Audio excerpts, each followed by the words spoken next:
من لسانه ويده أو كما قال النبي عليه الصلاة والسلام صدق الله مولانا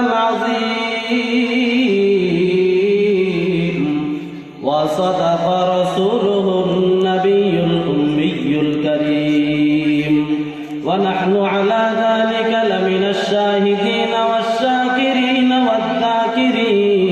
والذاكرين والحمد لله رب العالمين اللهم صل على محمد النبي الأمي وعلى آله وسلم تسليما سبحانك لا علم لنا إلا ما علمتنا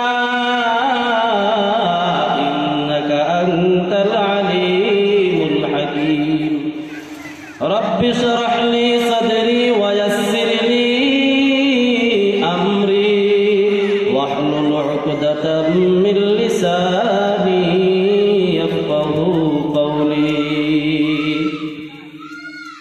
निगाह मुमिन से तो बदल जाती है तकदीर निगाह मुमिन से तो बदल जाती है तकदीर ये बंदा की कुव्वत नहीं कुदरत का इशारा ये बंदा की कुव्वत नहीं कुदरत का इशारा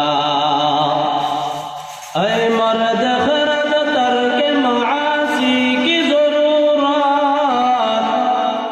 ऐ मर्द खरद तरक मासी की जरूरत अब सोहबत सालिह की सवा कोई नहीं चारा अब सोहबत सालिह की सवा कोई नहीं चारा मरदूद है पीछे हमें खबर नहीं लेकिन मरदूद है पीछे हमें खबर नहीं लेकिन एक वक्त में हालात जो अमाल है सारा एक वक्त में हालात जो अमाल है सारा আলহামদুলিল্লাহ পূর্ব হরিণটানা আশীর্বাদ খিদমত যুব ফাউন্ডেশনের উদ্যোগে তৃতীয় বার্ষিক ওয়াজ মাহফিল মুহতিয়া মাহফিলে উপস্থিত মুহতারাম সম্মানিত সভাপতি জনাব আলহাজ হাফেজ মাওলানা আবু বকর সিদ্দিক সাহেব দামাত বরকাতুহুল আলিয়া প্রধান অতিথি বিশেষ অতিথি দেগারে হযরত উলামায়ে কেরাম আমার সামনে উপবিষ্ট দিনদার মুসলমান ভাই পর্দার আড়ালে শ্রবণরত শ্রদ্ধেয় মা ও বোনেরা আমার যে মহান রব্বুল আলামিন আপনাকে আমাকে অত্যন্ত ভালোবেসে মহাব্বত করে দ্বীনের মজলিসে আসার বসার আমি গুনাহগারকে সংক্ষিপ্ত কিছু কোরআন হাদিসের আলোচনা করবার আপনাদেরকে সুন্দর তৌফিক দিয়েছেন সে মহান রব্বুল আলামিনের দরবারে শুকরিয়া আদায় করি সকলেই বলে আলহামদুলিল্লাহ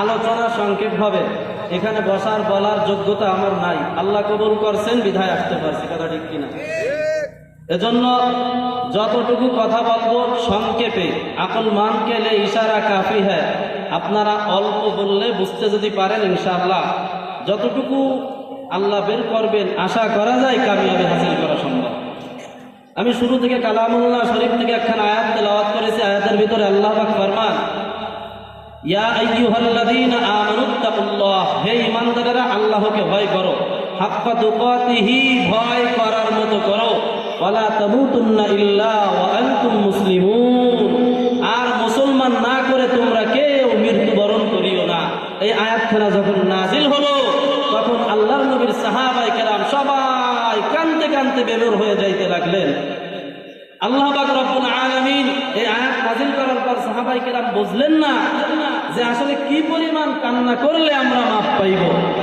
নবী পাক সাল্লাল্লাহু আলাইহি ওয়া আলিহি ওয়াসাল্লাম জিজ্ঞাসা করলেন ও সাহাবায়ে কেরাম তোমাদের এত কান্নার কারণ কি সাহাবায়ে কেরাম জবাব দিলেন ইয়া রাসূলুল্লাহ কতটুকু ভয় করলে আল্লাহ খুশি হবে আমাদের জানা নাই ভয় করার মতো যে করব এজন্য আমরা সারা জীবন চেয়ে কান্না করে কাটিয়ে দেব বলেন সুবহানাল্লাহ তখন আল্লাহ পাক কালামুল্লাহ শরীফের আরেক আয়াত নাযিল করে জানায় দিলেন ইয়া আইয়ুহাল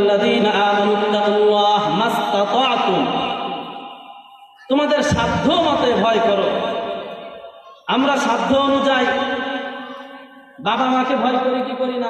সবাই কি একই রকম ভয় করে? সবাই একই রকম ভয় করে না, কেউ অনেক করে কেউ কম করে, কথা ঠিক কিনা? আল্লাহ পাক শুধু এতটুকু বলেন নাই, কোরআনের বহুত জায়গায় বলছেন খাশিয়াতুল্লাহ, খাউফুল্লাহ, ভয়ের কথা বলছেন। আল্লাহ পাক রব্বুল আলামিন বলেন সায়াযাক্কারু মান ইয়াখশা, যারা আল্লাহকে ভয় করে তারা তো ওয়াজ নসিহত শ্রবণ করে। যারা আল্লাহকে ভয় করে তারা কি করে? ওয়াজ গ্রহণ করে, ওয়াজ মাহফিল শোনে। শোনার ভিতরেও ভাই পার্থক্য আছে। মোবাইলে শ্রবণ করা আর এই মাহফিলে শ্রবণ করা একরকম না। মোবাইলে তুমি ঘরের ভিতরে সারাদিন শ্রবণ করো, কোনো বাধা নাই, কিন্তু যখন একটা আয়োজন করে মাহফিল দেওয়া হয় তখন এই শ্রবণটা ঘরে বসে নয়, ময়দানে বসে শুনতে হয়।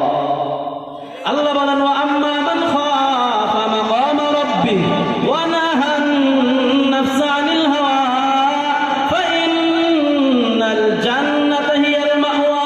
যারা আমি আল্লাহর সামনে দাঁড়াইতে হবে এই চিন্তা করে, আল্লাহকে ভয় করে, নিজের নফসকে কুপ্রবৃত্তির দিকে তাড়ানোর দিকে তাকায় না, আল্লাহ বলেন ফাইন্নাল জান্নাতা হিয়াল মাওয়া, আমি আল্লাহ তাদের জন্য জান্নাতে বাসস্থান দান করব।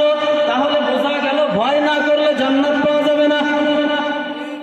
এর এলাকার মুসলমান ভাই, এই যে বারবার বলতেছে আল্লাহকে ভয় করো, ইয়া আইয়ুহাল্লাযীনা আমানুত্তাকুল্লাহ ওয়া কুনু মা'আস সাদিকিন, হে ঈমানদারেরা আল্লাহকে ভয় করো, সাদিকিনদের সঙ্গী হয়ে যাও।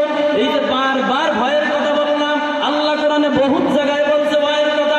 এর মানে কি আল্লাহ ভয়ঙ্কর? এর মানে আল্লাহ ভয়ঙ্কর? না না, আল্লাহ ভয়ঙ্কর না। ভয় যদি পেতে হয় জঙ্গলের বাঘকে করব, ভয় যদি করতে হয় হিংস্র প্রাণীকে করব, ভয় যদি পেতে হয় মস্তানকে করব, কারণ তার ভিতরে মানবতা নাই, তার ভিতরে আল্লাহ ভীরু নাই, তার ভিতরে হক বাতিলের কোনো বুঝ নাই।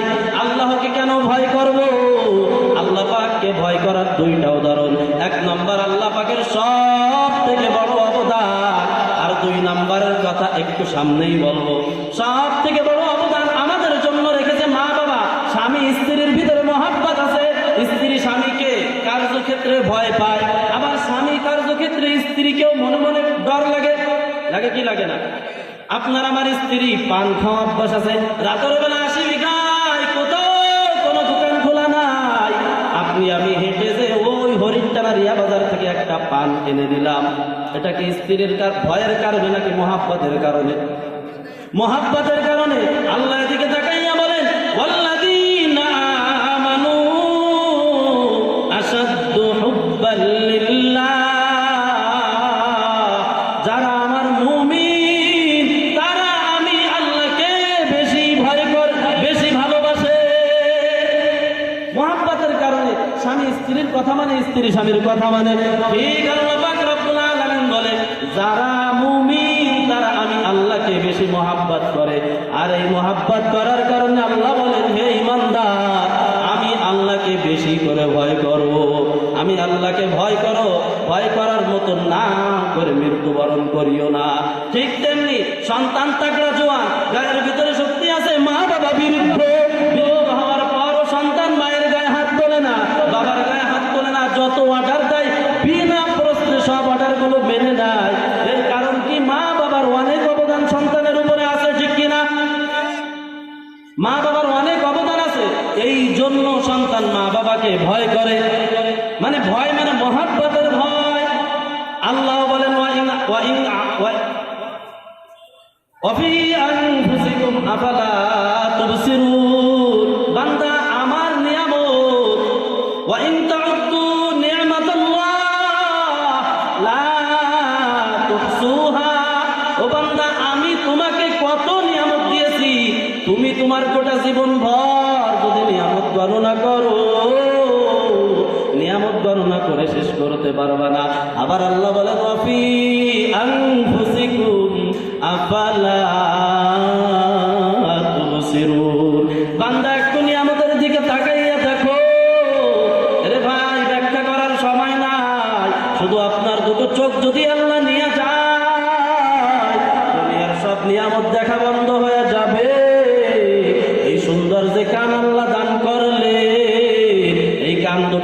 আল্লাহ বধির বানাইয়া দেয়, তাহলে আপনি দুনিয়ার সব কিছু শোনা থেকে বন্ধ হয়ে যাবে আপনার কান।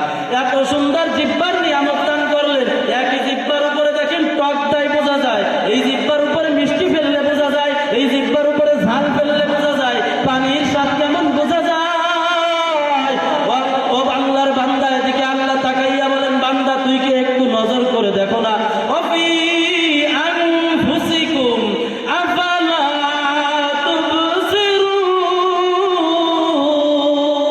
ও বান্দা একটু নজর করে দেখো না কেন?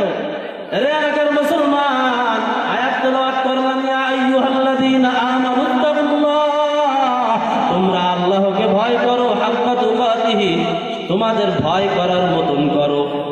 আল্লাহকে ভয় করা যায় কিভাবে?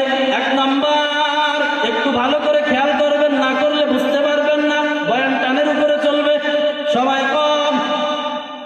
নিজের ইচ্ছাটাকে তুমি আল্লাহর ইচ্ছায় পরিণত করো, নিজের ইচ্ছাকে কুরবানি করো, আল্লাহর ইচ্ছাকে প্রাধান্য দাও। মুমিন দিল্লির ভিতরে বাস করেন শাহদৌলা রহমাতুল্লাহি আলাইহি। শাহদৌলার এলাকায় অনেক মানুষজন আছে, তাদের এলাকায় নদী ভাঙতে ভাঙতে গ্রামের দিকে ঢুকতেছে। শাহদৌলা রহমাতুল্লাহি আলাইহি সদা সর্বদা আল্লাহর ইচ্ছাকে প্রাধান্য দিয়ে নিজে অন্তরের ভিতরে শান্তি লাভ করেছে। এলাকার মানুষ গেছেন আল্লাহর ওলি, গ্রামটা তো তাড়াতাড়ি ধ্বংস হয়ে যাবে, নদীর ভাঙ্গন আমাদেরকে নিয়ে যাবে। আল্লাহর ওলি বললেন, আগামীকাল সকালবেলা চলো, কোদাল আর ঝুড়ি নিয়ে চলো। আশরাফ আলী থানভী রহমাতুল্লাহি আলাইহি ঘটনাটা বর্ণনা করেছেন মুসলমানের হাসি নামক কিতাবে। এবার সকালবেলা সব মানুষ নিয়ে যেদিকে নদীর ভাঙ্গ ওইদিকে শাহদৌলাও কাটতে থাকে। এলাকার মানুষ বলে, হুজুর আজকে যদি আপনি এইখানে রাস্তা এদিকে গ্রামের দিকে কাটা শুরু করেন, 5 দিনের রাস্তা একদিনে কেটে যাবে। শাহদৌলা ডাক দিয়া বলে, খবরদার, আল্লাহর যেই ইচ্ছা আমি দৌলারও সেই ইচ্ছা।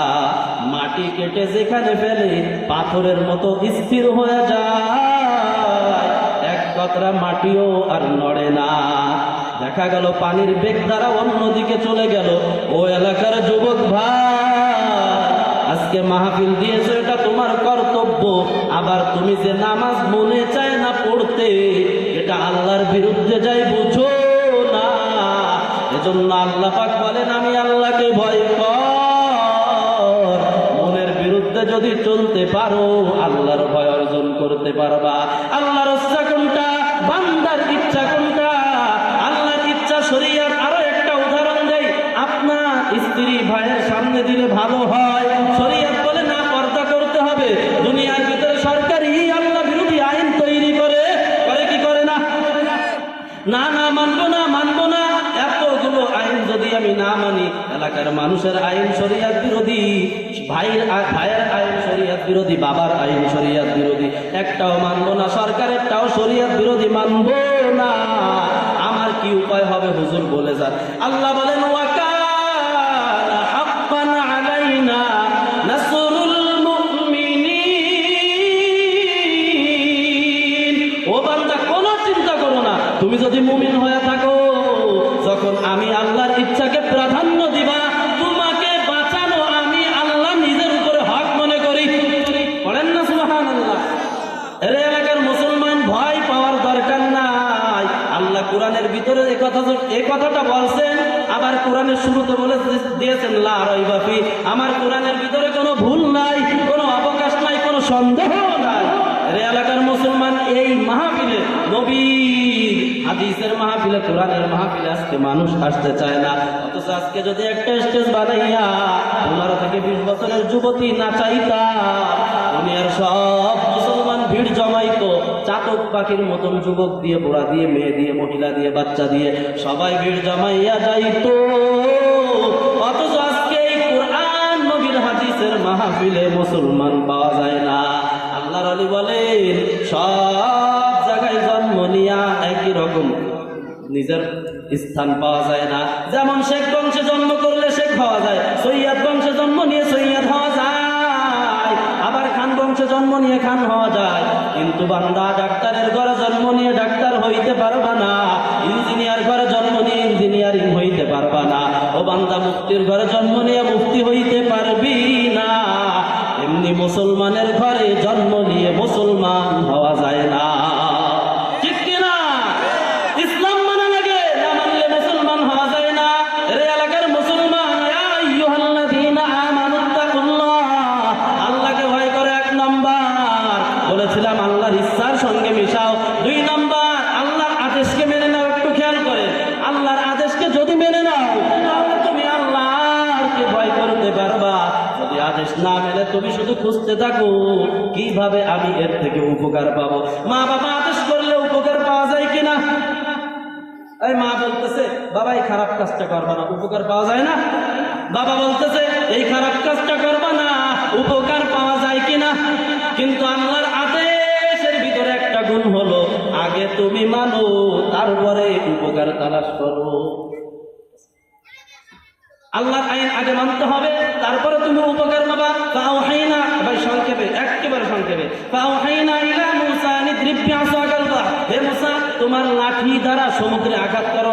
আপনারা জানেন শহীদ আল্লামা দেলোয়ার হুসাইন রহমাতুল্লাহি আলাইহি কোরআনের পাখি এই ঘটনাটা বারবার বলতেন মানুষকে বোঝানোর জন্য। আপনারা অনেকেই শুনেছে। আল্লাহর বান্দা আজকে দুনিয়া নাই, আল্লাহ তাকে জান্নাত দান করেন, পড়ে না আমিন। এর এলাকার মুসলমান, আল্লাহ পাক মুসাকে অর্ডার করলেন, মুসা ফিরাউন দাবড় দিয়েছে, তুমি নদীতে লাঠি দিয়া বাড়ি মারো। সাধারণ মানুষের জ্ঞান বলবে নদীতে বাড়ি মারবি না, বাড়ি যদি মারতে হয় ফিরাউনের মাথায় বাড়ি মারো। কিন্তু না, কোনো প্রশ্ন নাই। আল্লাহর নবী মুসা সমুদ্রে বাড়ি মারার সঙ্গে সঙ্গে 2 দিকের পানি ফাঁক হয়ে পাহাড়ের সঙ্গে মিশে গেল, মাঝখান দিয়ে এক সুন্দর রাস্তা হয়ে গেল। আল্লাহর আদেশ মানার দ্বারা ফল পেয়েছে কিনা? জোরে বলে। আমাদের জ্ঞান কি বলবে যে মাথায় মারো ফিরাউনের, কিন্তু না, আল্লাহ বলছে সমুদ্রে মারো। মুসা নবী পার হয়ে গিয়েছে। এই এলাকার মুসলমান, মুসা নবী চিন্তা করলেন আমি 3.5 হাত বডির ভিতরে কত পাওয়ার, এর থেকে আল্লাহর এক অর্ডারের বড় পাওয়ার। আল্লাহ আদেশ করলেন ফি সিত্তাতি আইয়াম সুম্মা ইস্তাওয়া আলাল আরশ, এক অর্ডারে 7 তাবুক জমিন আসমান সৃষ্টি হয়ে গেল। এই চিন্তা করে আল্লাহর আদেশ মেনে নিয়ে ওই পারে উঠে এবার আল্লাহর নিষেধ মানার পালা। নবী আবার নদীতে বাড়ি মারতেছে যাতে ফিরাউন রাস্তায় ঢুকতে না পারে। আল্লাহ নিষেধ করলেন ওয়াতরুকিল বাহরা রাহওয়া, ও মুসা থামো, নদীকে স্থির থাকতে দাও, ইন্নাহুম জুনদুম মুগরাকুন। আল্লাহ বলে ওরা এমন জাতি যাদেরকে আমি ডুবিয়ে মারবো। এজন্য আপনার ইচ্ছা আমার ইচ্ছা কার জন্য? আল্লাহর আদেশ মানার পরে মুসা নবী লাঠিটাকে স্থির করলেন, আর বাড়ি মারলেন না। একটু পরে দেখা গেল আল্লাহ পাক ওই জাতিকে সব ধ্বংস করে দিলেন। তাহলে আল্লাহর আদেশ মানার দ্বারা ফল পেয়েছে, নিষেধ মানার দ্বারাও ফল পেয়েছে। আল্লাহর নবীও আল্লাহ পাক কোরআনের ভিতরে বলেন তোমাদের নবী তোমাদের জন্য মা আতাকুমুর রাসূল ফাখুযুহু ওয়া মা নাহাকুম আনহু ফান্তাহু, নবী যা আনছে তা গ্রহণ করো, যা নিষেধ করেছে তা বর্জন করো। এর এলাকার মুসলমান, কথা আরো আছে, সব কথার শেষ কথা এই তাকওয়া অর্জন করতে হবে। তাকওয়া আছে আলেমদের ভিতরে। আল্লাহ বলেন ইন্নামা ইয়াখশাল্লাহ মিন ইবাদিহিল উলামা, তোমাদের ভিতরে সব থেকে আল্লাহকে ভয় করে উলামায়ে কিরাম। কারা ভয় করে? উলামায়ে কিরাম। এজন্য আপনারা উলামায়ে কিরামের সঙ্গী হয়ে যান। উলামায়ে কিরামের সঙ্গী যদি হইতে পারেন দেখবেন আল্লাহ পাক আপনাকে ভয়ের দরজায় নেবেন। গাঞ্জাখোরের সঙ্গে ঘুরলে গাঞ্জাখোর হয়ে যাবে, নেশাখোরের সঙ্গে থাকলে নেশাখোর হয়ে যাবেন। আর যদি আল্লাহওয়ালার সঙ্গে ঘুরে কসম খেয়ে বলে যাইতে পারি আল্লাহ যদি হিদায়াত দেয় আল্লাহওয়ালা হয়ে যাবে। এবার আমি একটা প্রশ্ন করব, এই প্রশ্নের পরে বয়ান শেষ করব। সবাই একটু জোরে বলবেন। ঠিক কয়েকদিন পরে একটা মাস আসছে, ইবাদতের মাস। মাসটার নাম কি? রমজান মাস। আমি শুরুতে আয়াত পড়েছিলাম ইয়া আইয়ুহাল্লাযীনা আমানুত্তাকুল্লাহ হাক্কা তুকাতিহি ওয়া লা তামুতুন্না ইল্লা ওয়া আনতুম মুসলিমুন। এই ইমানদারেরা 1 নম্বর আল্লাহকে ভয় করো, ভয় করার মতো। আর মুসলমান না হয়ে আল্লাহর কবরে এসো না। কিভাবে আমরা তাকওয়া অর্জন করব? আল্লাহ বলেন ইয়া আইয়ুহাল্লাযীনা আমানু কুতিবা আলাইকুমুস সিয়াম কামা কুতিবা আলাল্লাযীনা মিন ক্বাবলিকুম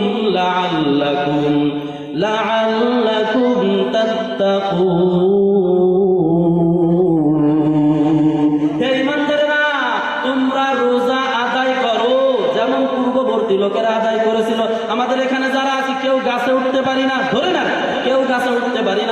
একজন গাছে উঠছে, দেখলে আর একজনের সাহস বাড়বে কিনা? আল্লাহ বলতেছেন তোমাদের মতো পূর্ববর্তী লোকেরাও রোজা রেখেছিল, এর দ্বারা আমাদের সাহস বাড়বে কিনা? জোরে বলেন বাড়বে কিনা? আর যখন তোমরা রোজা রাখবা, আল্লাহ বলেন এটাই তোমাদের জন্য সম্ভব, তোমরা তাকওয়া অর্জনের মাস। এই মাসটাকে যদি তোমরা দিনের বেলা রোজার মাধ্যমে, রাতে তারাবির মাধ্যমে আল্লাহর সামনে নত হইতে পারো, তাহলে আল্লাহ পাক তোমার ভিতরে তাকওয়া দিয়ে দেবে। এবার আমি একটু দেখতে চাই বয়ান শোনার মাধ্যমে কতটুক কি হইল আমি জানি না, আল্লাহ ভালো জানে। তবে যতটুক শুনলাম, আর মিথ্যা কথা বলবো না, গুনাহের কাজ করবো না, আল্লাহকে ভয় করব। রমজান মাসে রোজা রাখবো, দাড়িটা খাটো আছে লম্বা করব, মুরব্বীদের সঙ্গে ভালো ব্যবহার করব। রোজা রাখবো, রাতে তারাবি যেখানে খতম হয় সেখানে যে পড়বো। এই খাঁটি নিয়াত যদি হাত থাকে, দুইটা হাত আমার আল্লাহকে দেখায়া দে। উঠান, কে কে আনবে? আয় আল্লাহ, যারা হাত তুলেছে সকলকে কবুল করিয়া নেন, রমজানের রোজা রাখার তৌফিক দিয়া দেন। পড়েন আমিন। আমিন পড়তে গুনাহ হয়, জোরে পড়েন আমিন। আয় আল্লাহ, রোজা রাখার তৌফিক দিয়া দে। 30টা রোজার অনেক সব বলার সময় নাই। আয় আল্লাহ, প্রত্যেককে তারাবি সহিভাবে পড়ার তৌফিক দিয়া দেন। আয় আল্লাহ, মা বাবার খেদমত করার তৌফিক দিয়া দে। গুনাহমুক্ত জীবন যাপন করে আপনার ভয় অন্তরে ঢোকার তৌফিক দিয়া দেন। আমিন। আলহামদুলিল্লাহি রাব্বিল আলামিন। আসসালামু আলাইকুম ওয়া রাহমাতুল্লাহি ওয়া বারাকাতুহু।